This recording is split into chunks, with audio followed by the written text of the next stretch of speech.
Origin of life. There are many different theories about where the origin of life occurred. Some of these theories are more credible than others, yet all provide an interesting explanation for life's beginnings.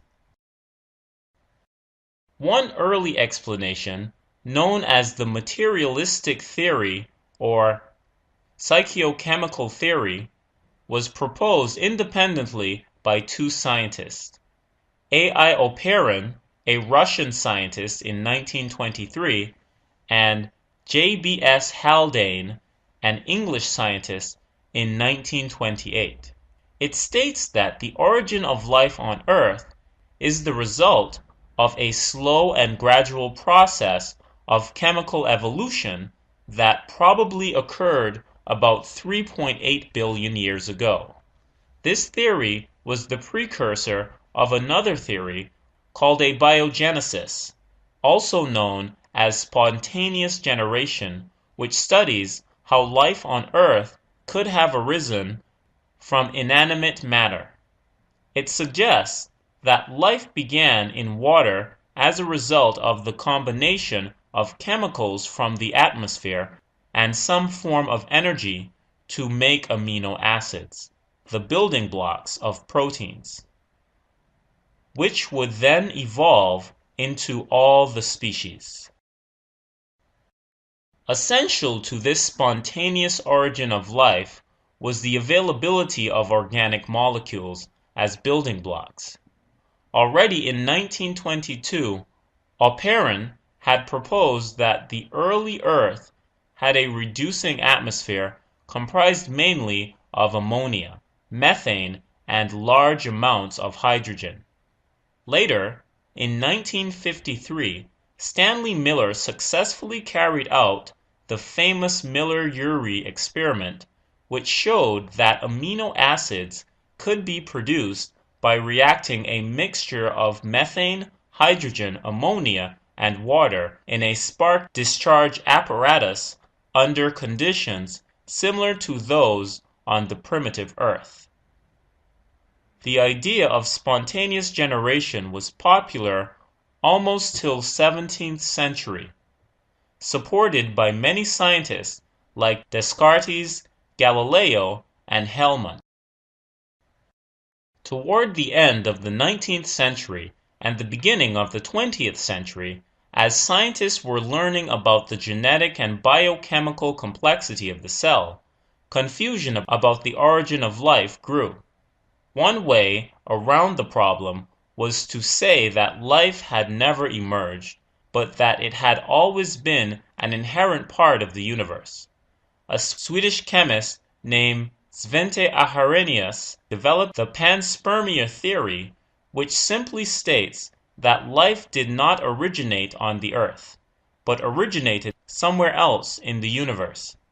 He believed that cellular life reached the Earth hidden inside a meteor, which hit the Earth long ago. Newly uncovered evidence suggests that this theory might be possible, since an organism inside a meteor would be safe from the high levels of radiation in space, and would be kept at a relatively low temperature. The odds of an organism surviving inside a meteor for thousands of years, however, are not high. It is even less likely that organisms would be able to withstand the high energy impacts of bolides into the Earth or another planetary object. Most scientists today do not look at this hypothesis as a very likely origin of life on Earth. However, it is considered possible, at least for now, and is still a candidate for an explanation of life's origin on Earth. Currently, many scientists believe that life originated deep beneath the surface of the ocean at deep-sea hydrothermal vents. Previously, scientists were sure that life could not exist deep beneath the surface of the ocean. After the discovery of hydrothermal vents, they found ecosystems thriving in the depths of the ocean.